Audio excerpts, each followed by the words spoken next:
Hi guys, welcome to my channel fashion corner Telugu. ఈరోజు ఈ వీడియోలో ఒక కొత్త శారీని మనం హాఫ్ శారీ లాగా ఎలా మార్చాలనేది చూద్దాం. ఫస్ట్ అయితే నేను శారీ తీసుకొని అందులో వచ్చిన బ్లౌజ్ పార్ట్ రిమూవ్ చేశాను. ఇప్పుడు ఇక్కడ లైనింగ్ తీసుకున్నాను 4 ఫోల్డ్ చేసి. దాని హైట్ వచ్చేసి 13 ఇంచెస్ ఉంది అండ్ విడ్త్ 11 ఇంచెస్ ఉండేలాగా కట్ చేసుకున్నాను. సో ఇప్పుడు దీనిపైన 4 ఫోల్డ్ ఉంది కాబట్టి ఫ్రంట్ అండ్ బ్యాక్ పార్ట్ రెండు వస్తాయి. సో ఫస్ట్ షోల్డర్ 6 ఇంచెస్ అనమాట. సో 6 ఇంచెస్ దగ్గర ఒక మార్క్ పెట్టి అలాగే ఆర్మ్ రౌండ్ కోసం ఆర్మ్ హోల్ డ్రా చేయాలి కదా, సో దానికి కూడా 6 ఇంచెస్ డీప్ పెట్టుకోవాలి. సో ఇప్పుడు లైన్ డ్రా చేసుకొని మధ్యలో 3 ఇంచెస్ దగ్గర ఒక మార్క్ పెట్టుకోవాలి. ఎందుకంటే అక్కడ నుంచి మనం ఆర్మ్ రౌండ్ అనేది తీస్తామన్నమాట. సో నేను ఇలా 2 సైడ్స్ చెక్ చేసుకుంటున్నాను 6 ఇంచెస్ కరెక్ట్ ఉందా లేదా అని. ఇప్పుడు స్కేల్ యూజ్ చేస్తూ ఈ 2 పాయింట్స్ని జాయిన్ చేసుకోవాలి. జాయిన్ చేసుకున్న తర్వాత కింది వైపు కూడా లైన్ డ్రా చేసుకోవాలి. అండ్ ఇక్కడ చెస్ట్ లూజ్ అనమాట. చెస్ట్ లూజ్ని 4తో డివైడ్ చేసి ప్లస్ 2 ఇంచెస్ యాడ్ చేయాలి. సో 4తో డివైడ్ చేస్తే నాకు 8.5 వచ్చింది. సో 8.5 ప్లస్ 2 ఇంచెస్ 11.5 అనమాట. సో అలా 11.5 దగ్గర కూడా ఒక మార్క్ పెట్టుకున్నాను. ఇప్పుడు అలాగే నడుము సైజ్ కూడా 4తో డివైడ్ చేసి ప్లస్ 2 ఇంచెస్ యాడ్ చేయాలి. యాడ్ చేసి సేమ్ ఇలానే చెస్ట్ లూజ్ లాగానే కింద నడుము దగ్గర కూడా మార్క్ చేసుకోవాలి. మార్క్ చేసుకున్న తర్వాత ఈ మన చెస్ట్ లూజ్ పాయింట్స్ ఇంకా హిప్ లూజ్ పాయింట్స్ రెండింటిని జాయిన్ చేసుకోవాలి. అండ్ ఇక్కడ నేను లైన్ డ్రా చేశాను. ఇప్పుడు ఆర్మ్ రౌండ్ షేప్ డ్రా చేయడం కోసం ఇలా 1 ఇంచ్ 1.5 ఇంచ్ పైనకి తీసుకొని వెనుక వైపుది అండ్ 1 ఇంచ్ పైనకి తీసుకొని ముందు వైపుది డ్రా చేసుకోవాలన్నమాట. సో ఇలా 6 ఇంచెస్ ఉంది కదా, మధ్యలో 3 దగ్గర ఒక మార్క్ పెట్టుకొని ఇందాక మనం 1.5 ఇంచ్ పెట్టుకున్నాం కదా పైనకి అండ్ చెస్ట్ లూజ్ ఈ 3 పాయింట్స్ని జాయిన్ అయ్యేలాగా మనం షేప్ స్కేల్ యూజ్ చేసి ఆర్మ్ రౌండ్ అనేది డ్రా చేయాలి. అండ్ 1 ఇంచ్ లోపలికి పెట్టుకొని సేమ్ ఇలానే డ్రా చేసుకుంటే మనకి ఫ్రంట్ ఆర్మ్ హోల్ అనేది వస్తుందన్నమాట. సో ఇక్కడ నేను 1 ఇంచ్ మార్క్ చేయలేదు, డైరెక్ట్ పెట్టుకుంటున్నాను. సో లోపలికి 1 ఇంచ్ పెట్టుకొని ఇలా డ్రా చేస్తే ఇది ఫ్రంట్ అనమాట. ఇలా ఫ్రంట్కి కొంచెం లోతు తీయడం వల్ల మనకి ముందు ముడతలు రాకుండా ఉంటుందన్నమాట హ్యాండ్ దగ్గర. సో అందుకని కొంచెం లోతు తీసుకోవాలి ఫ్రంట్ సైడ్. ఇప్పుడు నడుము మెజర్మెంట్స్ అనమాట. ఇందాక చెప్పినట్టు మొత్తం నడుము యొక్క లూజ్ని 4తో డివైడ్ చేసి ప్లస్ 2 ఇంచెస్ యాడ్ చేసి అలా మార్క్ చేసుకున్నాను అనమాట. సో ఇక్కడ 7 వచ్చింది అండ్ 7 + 2 9 అనమాట. ఇలా మార్క్ చేసుకున్నాక ఇందాక మనం మార్క్ చేసుకున్న చెస్ట్ లూజ్ మెజర్మెంట్స్ ఇంకా ఈ నడుము లూజ్ మెజర్మెంట్స్ రెండింటిని జాయిన్ చేసుకోవాలి. ఇలా 2 లైన్స్ లాగా డ్రా చేసుకున్న తర్వాత ఇప్పుడు మనం నెక్ డిజైన్ అనమాట. ఇక్కడ నెక్ డిజైన్ నార్మల్గా రౌండ్ నెక్ పెడదాం అనుకుంటున్నాను, కాకపోతే కొంచెం పైకి వచ్చేలాగా రౌండ్ నెక్ అనమాట. సో ఇక్కడ నేను నెక్ మార్కింగ్ కోసం 3 ఇంచెస్ ఫస్ట్ మార్క్ చేసుకుంటున్నాను. సో ఈ 3 ఇంచెస్ అనేది బ్యాక్ నెక్ అనమాట. 3 ఇంచెస్ కింద మళ్ళీ మనం పాట్ వేసుకోవచ్చు. అండ్ ఫ్రంట్ వచ్చేసి ఇక్కడ నేను 4.5 to 5 ఇంచెస్ పెట్టుకుంటున్నాను. సో ఇక్కడ 5 ఇంచెస్ దగ్గర ఒక లైన్ అండ్ 3 ఇంచెస్ దగ్గర ఒక లైన్ రెండు డ్రా చేసుకోవాలి. ఇక్కడ పాయింట్స్ని జాయిన్ చేస్తూ స్కేల్ యూజ్ చేస్తూ ఇలా లైన్ డ్రా చేసుకున్న తర్వాత అట్ సైడ్ కూడా ఎల్ షేప్లో లైన్స్ డ్రా చేసుకోవాలి. డ్రా చేసుకున్న తర్వాత మనం షేప్ స్కేల్ యూజ్ చేస్తూ రౌండ్ షేప్ డ్రా చేయాలన్నమాట. సో ఇక్కడ నేను ఇంకో సైడ్ కూడా చెక్ చేసుకుంటున్నాను. ఇలా 2 సైడ్స్ చెక్ చేసుకోవడం వల్ల మనకి ఎక్కడైనా క్రాస్ పోయిందా లైన్ అనేది తెలుస్తుంది. సో ఇక్కడ నాకు ఆల్మోస్ట్ 2-3 పాయింట్స్ అలా క్రాస్ పోయింది లైన్. సో ఇలా చెక్ చేసుకోవడం వల్ల ఇదే బెనిఫిట్ అనమాట. సో బిగినర్స్ అయితే తప్పకుండా ఇలా 2 సైడ్స్ చెక్ చేసుకోండి. ఒకవేళ మన దగ్గర ఎల్ స్కేల్ ఉంటే ఇలా 2 సైడ్స్ చెక్ చేసిన అవసరం లేదు, డైరెక్ట్ అదే పర్ఫెక్ట్ షేప్ వస్తుందన్నమాట ఎల్ లాగా ఉండడం వల్ల. సో నెక్స్ట్ ఇలా డ్రాయింగ్ అయిపోయాక మనం షేప్ స్కేల్ యూజ్ చేస్తూ రౌండ్ షేప్ డ్రా చేసుకోవాలి. ఇది కూడా మనం డీప్గానైనా పెట్టుకోవచ్చు లేదా నార్మల్గా రౌండ్ అయినా డ్రా చేసుకోవచ్చు షేప్ స్కేల్ యూజ్ చేసి. సో ఇక్కడ నేను నార్మల్గా అట్ సైడ్ యూజ్ చేసి ఇలా కొంచెం మాత్రమే డీప్ వచ్చేలాగా కట్ చేసుకుంటున్నాను. సో ఇలా ఫ్రంట్ అండ్ బ్యాక్ మార్క్ చేసుకున్న తర్వాత కట్ చేసుకోవాలి. ఏది అది సపరేట్గా కట్ చేసుకోవాలి. ఫ్రంట్ అండ్ బ్యాక్ సపరేట్గా కట్ చేసుకున్న తర్వాత ఇప్పుడు నేను ఫ్రంట్ పార్ట్ తీసుకున్నాను. ఇక్కడ ఫ్రంట్ పార్ట్ తీసుకొని అండ్ ఆర్మ్ హోల్ ఫ్రంట్కి మనం కొంచెం డీప్ తీసుకున్నాం కదా, అది కూడా కట్ చేసుకోవాలి. ఇప్పుడు నేను దీనికి ప్రిన్సెస్ కట్ పెడదాం అనుకుంటున్నాను.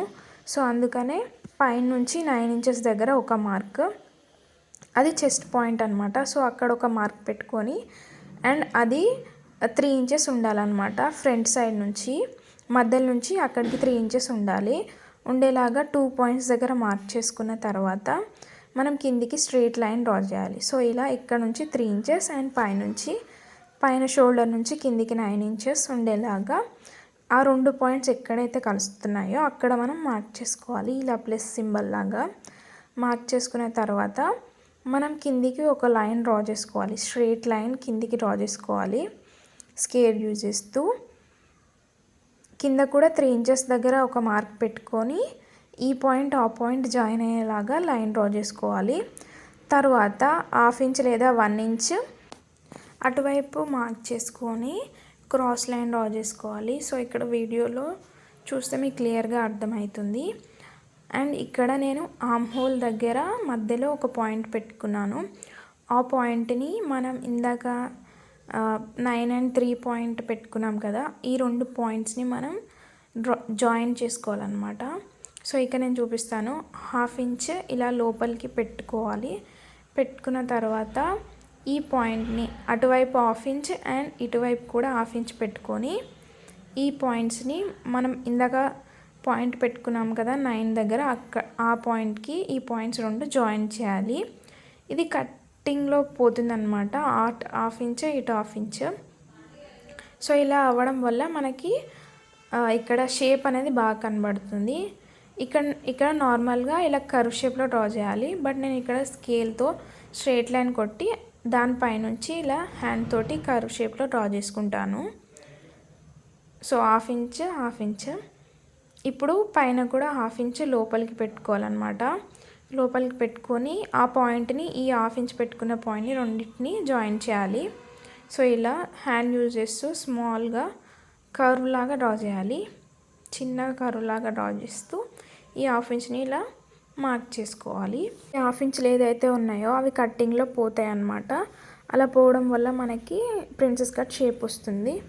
సో ఇలా అన్నమాట. కట్ చేసినాక ఇలా వస్తుంది. ఇక్కడ చిన్నగా కట్ పెట్టుకోవాలి, ఎందుకంటే మనం మెయిన్ ఫ్యాబ్రిక్ యాడ్ చేసినప్పుడు అది గుర్తుండదు ఎక్కడ పాయింట్ అనేది. సో రెండింటికి ఇలానే కట్స్ పెట్టుకోవాలి. సో ఇప్పుడు బ్యాక్ పార్ట్ అనమాట. బ్యాక్ పార్ట్ కోసం ఇందాక మనం 3 ఇంచెస్ తీసుకున్నాం కదా డీప్. సో ఇప్పుడు ఇక్కడ 1 ఇంచ్ కిందికి మార్క్ చేసుకొని అండ్ ఇక్కడ పాట్ షేప్ పెట్టుకుంటున్నాం అంట మనం. సో ఆ 1 ఇంచ్ కింద నుంచి మనకి పాట్ ఎంతైతే కావాలో సైజు అంత దగ్గర ఒక మార్క్ చేసుకోవాలి. సో ఇక్కడ నేను ఒక 4 ఇంచెస్ దగ్గర అలా మార్క్ చేసుకున్నాను. సో 4 ఇంచెస్లో హాఫ్ 2 కదా, 2 దగ్గర మళ్ళీ ఒక మార్క్ చేసుకొని అండ్ విడ్త్ కూడా 2 ఇంచెస్ ఉండేలాగా మార్క్ చేసుకొని 3 ఇంచెస్ ఉండేలాగా మార్క్ చేసుకొని ఇప్పుడు ఈ 3 పాయింట్స్ని జాయిన్ చేయాలన్నమాట. జాయిన్ చేస్తూ మనం రౌండ్గా డ్రా చేసుకుంటే మనకి పాట్ షేప్ అనేది రెడీ అవుతుంది. ఇక నేను పాట్ షేప్ డ్రా చేయడానికి కూడా షేప్ స్కేలే యూజ్ చేస్తున్నాను. నార్మల్ హ్యాండ్తో అయితే వంకరపోయే ఛాన్స్ ఉంటుంది కదా అనేసి నేను ఇక్కడ షేప్ స్కేలే యూజ్ చేస్తున్నాను.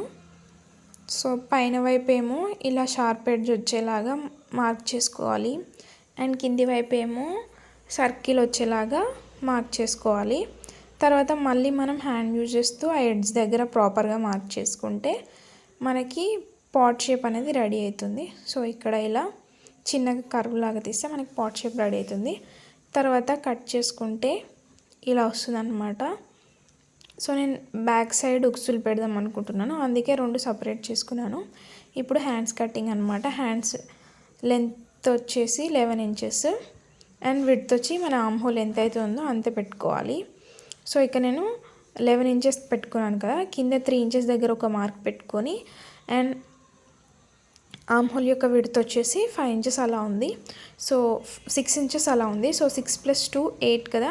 సో 8 దగ్గర ఒక మార్క్ అండ్ 6 దగ్గర ఒక మార్క్ పెట్టుకొని ఈ 3 పాయింట్స్ జాయిన్ అయ్యేలాగా ఒక లైన్ డ్రా చేసుకొని ఇప్పుడు హ్యాండ్ యొక్క షేప్ అనేది డ్రా చేయాలి. ఇలా నార్మల్గా చిన్నగా కర్వ్ లాగా డ్రా చేసుకోవాలి. డ్రా చేసుకున్న తర్వాత కింద ఆర్మ్ విడ్త్ ఎంత ఉందో అంత దగ్గర ఒక పాయింట్ పెట్టుకొని +2 ఇంచెస్ లేదా 1 ఇంచ్ ఎక్స్ట్రా ఖర్చుల కోసం పెట్టుకొని పైన పాయింట్స్ అండ్ కింద పాయింట్స్ జాయిన్ అయ్యేలాగా ఇలా ఒక లైన్ డ్రా చేసుకోవాలి. డ్రా చేసుకున్న తర్వాత ఫ్రంట్ హ్యాండ్ కోసం కొంచెం డీప్ కూడా కట్ చేసుకోవాలి. కట్ చేసుకున్న తర్వాత ఇవి అనేటివి మనం ఇందాక శారీలో బ్లౌజ్ పార్ట్ రిమూవ్ చేసాం కదా, ఆ బ్లౌజ్ పార్ట్ మీద ఇలా పెట్టి పిన్స్ పెట్టుకొని అన్నీ జాయిన్ చేసుకుంటే మనకి బ్లౌజ్ అనేది రెడీ అవుతుందన్నమాట. సో ఈ వీడియోలో నేను కంప్లీట్ కట్టింగే చూపించాను. స్టిచ్చింగ్ పార్ట్ క్లిప్స్ అనేవి మిస్ అయినాయి. సో ఇలా అన్ని ఎడ్జెస్ స్టిచ్ చేసుకున్న తర్వాత అన్ని పార్ట్స్ జాయింట్ చేసుకుంటే మనకి బ్లౌజ్ అనేది రెడీ అవుతుంది. సో ఈ బార్డర్ హ్యాండ్స్ వచ్చేలాగా నేను అరేంజ్ చేసుకుంటున్నాను. ఇక్కడ బార్డర్ పీసెస్ 2 ఉన్నాయి. సో పైనది ఒక హ్యాండ్ అవుతుంది, కిందది ఒక హ్యాండ్ అవుతుంది. సో ఇలా అన్నీ జాయిన్ చేసుకుంటే మనకి బ్లౌజ్ రెడీ అవుతుంది. ఇప్పుడు లెహెంగా అనమాట. లెహెంగాకి ఇక్కడ నేను కంప్లీట్ శారీ వాడాను. లెహెంగా స్టిచ్చింగ్ వీడియో అనేది మన ఛానల్లో ఆల్రెడీ ఉంది. ఒకవేళ ఎవరైనా ఇంట్రెస్ట్ ఉంటే వెళ్ళి చెక్అవుట్ చేయండి. ఈ బెల్ట్ ఎలా యాడ్ చేయాలి, ఎలా ప్లీట్స్ పెట్టుకోవాలని కంప్లీట్గా ఉంది. సో ఇప్పుడు ఇలా కుట్టుకుంటే మనకి లెహెంగా రెడీ అవుతుంది అనమాట. పైన వైపు బార్డర్ తీసి కింది వైపు బార్డర్ ఉండేలాగా లెహెంగా కుట్టుకున్నాము. సో ఇది ఫైనల్ లుక్ అనమాట. మీకు ఈ వీడియో నచ్చిందని అనుకుంటున్నాను. వస్తే తప్పకుండా లైక్ చేయండి, షేర్ చేయండి, సబ్స్క్రైబ్ చేయండి. Okay bye.